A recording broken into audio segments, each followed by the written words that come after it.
آیت وہاب کی بچپن کی مانگ تھی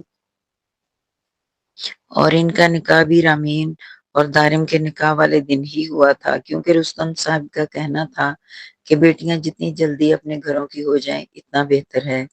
اس لیے انہوں نے آیت کا نکاح بہت جلد کر دیا تھا۔ تب وہاں بھی پڑھ رہا تھا اور اب جس یونیورسٹی میں آیت پڑھتی تھی اس یونیورسٹی میں ہی وہاں HOD تھا، یعنی پروفیسر۔ وہاں نے جان بوجھ کر اس کا ایڈمیشن اپنی یونیورسٹی میں کروایا تھا، مگر آیت ہاسٹل میں رہتی تھی۔ کبھی کبھار ویکنڈ پر یا پیپر ختم ہونے پر اس کے پاس آ جاتی تھی، اور جب بھی حویلی جانا ہوتا اگر دونوں فارغ ہوتے تو ایک ساتھ چلے جاتے۔ آج بھی وہ دونوں کو اپنے بھائی کی شادی میں پہنچنا تھا، اس لیے دونوں ایک ساتھ ہی حویلی سے نکلے۔ حویلی پہنچ کر وہ سب سے ملے، خوب ہلا گلا کیا، مگر دارم نے آیت کی خفگی کو محسوس کیا۔ وہ جانتا تھا کہ اس کی کیا وجہ ہے، ورنہ وہ شہریار سے زیادہ دارم کے کلوز تھی، جبکہ ریحانہ بیگم کو وہاب کا دارم سے اس قدر چاہ کر ملنا کچھ خاص پسند نہیں تھا۔ لیکن ان دونوں بھائیوں کا آپس میں بہت پیار تھا۔ گہرے جامنی رنگ کی پاؤں کو چھوتی فراک جس پر موتیوں اور شیشوں کا کام ہوا تھا پہنے وہ دوپٹے سے بے نیاز چینجنگ روم سے نکلی تو شہریار کو کمرے میں دیکھ کر حیران رہ گئی۔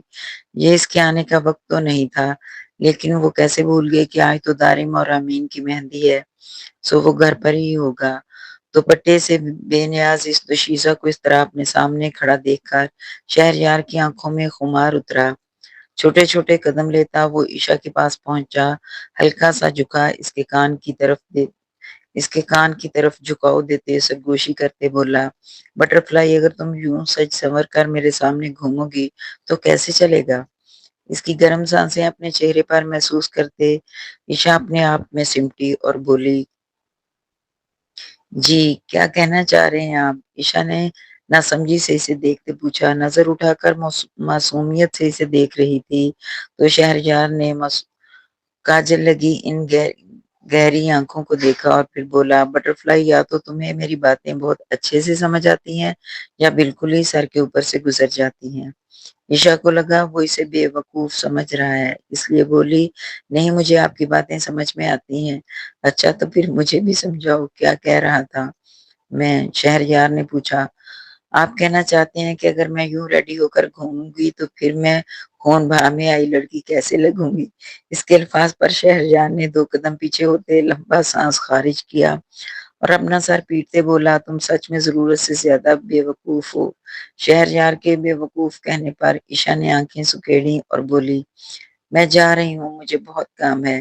شہریار اس کی خوبی محسوس کرتے مسکرایا۔ اس سے پہلے وہ کچھ اور کہتا کہ باہر سے اسے شہریار لالا شہری لالا چلانے کی آواز سنائی دی۔ شہریار نے مسکراتے ہوئے دروازے کی طرف دیکھا تو آیت بھاگ کے آتے اس کے سینے سے لگی اور پھولے ہوئے سانس کے ساتھ بولی، آپ مجھ سے ملنے کیوں نہیں آئے یونیورسٹی؟ شہریار نے مسکرا کر اس کا سر چومتے ہوئے کہا، تمہارے پیپرز تھے نا لڑکی، اگر میں ملنے آ جاتا تو تم پکا فیل ہو جاتی۔ سارا دن میرے آنے کی خوشی مناتے ہوئے، اب ایسی بھی کوئی بات نہیں ہے لالا۔ منہ بناتے آیت نے کہا تو شہریار ہنس دیا۔ کچھ فاصلے پر کھڑی عشا کی آنکھیں شدت سے نم ہوئی تھیں۔ اسے دراب کا یوں ہی پاکستان آنا یاد آتا تھا۔ جب وہ زندہ تھا وہ بھی عشا سے یوں ہی ملتا تھا، ڈھیر سارا پیار کرتا تھا۔ اس کے ہونے سے سب کچھ بہت اچھا تھا، اگر دراب نہیں تھا تو اب خوشیاں بھی نہیں تھیں۔ شہریار سے باتیں کرتے آیت کی نظر عشا پر پڑی تو وہ بولی، لالا یہ کون ہے اور آپ کے کمرے میں کیا کر رہی ہے؟ عشا جانتی تھی شہریار اور رامین کی ایک اور بہن بھی ہے، اس لیے وہ اندازہ لگا چکی تھی کہ یہ آیت ہے، لیکن آیت کو شہریار اور عشا کے نکاح کا پتہ نہیں تھا۔ عشا نے نظر اٹھا کر شہریار کو دیکھا، دونوں کی نظریں ٹکرائیں کہ عشا نظریں چکاتے کمرے سے باہر نکلنے لگی تو شہریار بولا، یہ تمہاری بھابھی ہے آیت؟ میری بھابھی یعنی کہ آپ کی وائف لالا؟ آیت نے تقریباً چیختے ہوئے کہا تھا اور پھر بولی، آپ ایسا کیسے کر سکتے ہیں؟ آپ نے مجھے بتائے بغیر شادی کر لی؟ آیت تو مانو صدمے سے بے حال کہا تھا اس نے، شادی نہیں کی آیت، صرف نکاح کیا ہے۔ شادی تو پوری دھوم دھام سے تمہاری موجودگی میں ہوگی، اور نکاح تھوڑا جلدی میں ہوا تھا، اس لیے تمہیں بتانے کا کچھ وقت نہیں ملا۔ لالا یہ تو کوئی بات نہ ہوئی، جتنی بھی جلدی تھی آپ مجھے بتا تو سکتے تھے، لیکن خیر داجی آپ کے نکاح کے لیے کیسے مان گئے؟ وہ تو آپ کی شادی ملیحہ سے کرانا چاہتے تھے۔ آیت کو لگا کہ عشا شہریار کی پسند ہے، لیکن جو بھی ہو میری بھابھی بہت ہی پیاری ہے، کہتے وہ آگے بڑھتے ایک دم عشا کے گلے لگی تھی جو آیت کی ہم عمر تھی۔ عشا تو حیران و پریشان کھڑی آیت کو دیکھ رہی تھی جس نے اسے حویلی میں سب سے پہلے بھابھی کہا تھا اور اتنی محبت سے اس کے ساتھ ملی تھی۔ آیت کی باتوں پر عشا ہلکا سا مسکرا دی کہ باہر سے آتی ملازمہ نے عشا کو اس کے نام سے پکارا تو آیت حیران ہوئی لیکن بولی کچھ نہیں اور عشا اس ملازمہ کے ساتھ کمرے سے نکل گئی۔ لالا یہ کس قسم کی بدتمیز ملازمہ ہے، بھابھی کو اس کے نام سے بلا رہی ہے؟ کہ شہریار اسے اپنے اور عشا کے نکاح کی ساری حقیقت بتاتا چلا گیا۔ ساری باتیں سن کر آیت کی آنکھیں نم ہونے لگی اور بولی لالا جو بھی ہو لیکن عشا بھابی اس ملیحہ اور باقی بہت سی لڑکیوں سے بہت بہتر ہے، کتنی معصوم سی ہے۔ آپ مجھ سے پرومس کریں اس گھر میں اس کا کہ آپ اسے ہٹ نہیں کریں گے۔ شہریار بولا لو جی اس گھر میں اس کا ایک اور وکیل آ گیا۔ ارے بھائی میں کوئی جلاد تو نہیں ہوں جو سب مجھے سمجھانے آ جاتے ہیں، شہرجہاں نے کچھ ناراضگی سے کہا تو آیت ہنستے ہوئے بولی لالا ہم سب اچھے سے جانتے ہیں آپ کتنا ہی اپنے غصے کو کنٹرول کرتے ہو اور وہ تو آپ کا غصہ سہ بھی نہیں سکے گی۔ اچھا اچھا بس بس اب جا کے ریڈی ہو جاؤ، تم بھی مجھے لیکچر مت دو فضول میں، اور کچھ نہیں کہتا میں تمہاری پیاری بھابھی کو۔ شہریار نے اسے یقین دلایا تو وہ مسکراتے ہوئے کمرے سے نکل گئی۔ غصہ تو شہریار کو عشا پر کبھی آتا ہی نہیں تھا اور جب سے یہ پتہ چلا تھا کہ وہ بے گناہ ہوتے ہوئے اپنے ماموں کے کیے کی سزا کاٹ رہی ہے تب سے تو اسے عشا سے اور ہمدردی ہو گئی تھی، لیکن وہ اس بات سے انجان تھا کہ یہ صرف ہمدردی نہیں ہے۔